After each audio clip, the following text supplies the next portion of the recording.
ভারত থেকে ধেয়ে আসছে ঢলের পানি, যা প্রবেশ করছে রংপুর, নীলফামারী ও লালমনিরহাটে। গত কয়েকদিন ধরে বৃষ্টিতে বিপর্যস্ত ভারতের উত্তরবঙ্গের পাহাড় থেকে সমতল। ফ্ল্যাশ ফ্লাডের আশঙ্কা সামাল দিতে ও ব্যারেজের ওপর চাপ কমাতে ৪৪টি গেট খুলে রেখেছে তিস্তা ব্যারেজ কর্তৃপক্ষ।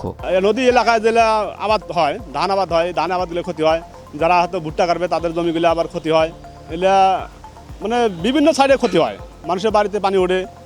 এতে আমাদের আন্তর্জাতিক হিসাবে যে পানিটা পাই, এই পানিটা তো আমাদের যখন দরকার তখন দেয় না ভারত সরকার।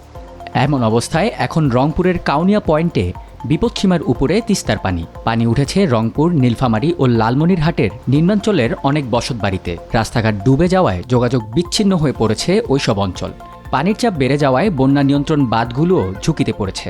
বন্যা ও ভাঙ্গন আতঙ্কে দিন পার করছে নদী পারের হাজারো মানুষ। পানি দিয়ে এই দেখেন আমাদের এলাকা ডুবে আছে, মনে করেন যে ধান আবাদ করছে ওগুলো সব ডুবে আছে, গ্রাম তলে গেছে। তো এখন তো আমাদের পানির প্রয়োজন নাই, যখন উন্নাম আসে তখন আমাদের পানির প্রয়োজন, তখন তো আমাদের পানি দেয় না। কিন্তু এখন যে পানিটা দিতেছে এটা তো আমাদের পুরো দমে ক্ষতি। উত্তরাঞ্চলের সব নদ নদীর পানির পাশাপাশি বিলের পানি বৃদ্ধিও অব্যাহত আছে। এতে নিম্নাঞ্চল প্লাবিত হওয়ায় বসতবাড়ি ও রাস্তাঘাট ভাঙনের ঝুঁকিতে পড়েছে। সেই সঙ্গে ফসলি জমিতে পানি ওঠায় নষ্ট হচ্ছে আগাম শীতকালীন শাকসবজি, বীজতলাসহ বিভিন্ন ফসল। আবাদি জমিন কি অবস্থা বোঝা যাবে পানি একবারে কমলে, কারণ শত শত বিঘা পানির নিচে এখনো।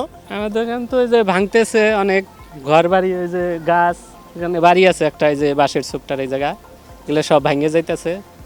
তা তো এমপি মন্ত্রীরা আসে যে কাজ করে দেবো, এটা করে দেবো, ওটা করে দেবো, ইলেকশন শেষ, তারপরে তো আর আসেই না। পাকা ধান এগুলো ভেঙে গেছে। তারপরে এখানে আমাদের একটা পাড়া ছিল, এই পাশে একটা দেখা যায় যে আপনার ফাঁকা জায়গাটা, যে এটা পুরাটাই পাড়া ছিল, বাড়িঘর ছিল। এটা কিন্তু নদীর গর্ভে চলে যায়।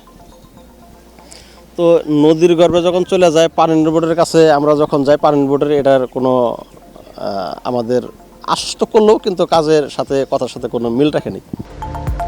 আবহাওয়া সংস্থাসমূহের তথ্য অনুযায়ী রংপুর বিভাগ ও তৎসংলগ্ন উজানে অতি ভারী বৃষ্টিপাতের প্রবণতা কমে এসেছে।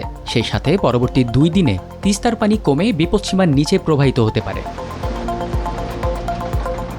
পানি উন্নয়ন বোর্ড বলছে, উজানের ঢল আর বর্ষণে 28 সেপ্টেম্বর রাতে তিস্তা ব্যারেজ পয়েন্টে পানি বিপদসীমার উপর দিয়ে প্রবাহিত হয়। তবে 29 সেপ্টেম্বর দুপুর থেকে পানি কমে এখন বিপদসীমার নিচে রয়েছে। অপরদিকে কাউনিয়া পয়েন্টে এখনও বিপদসীমার উপরে তিস্তার পানি।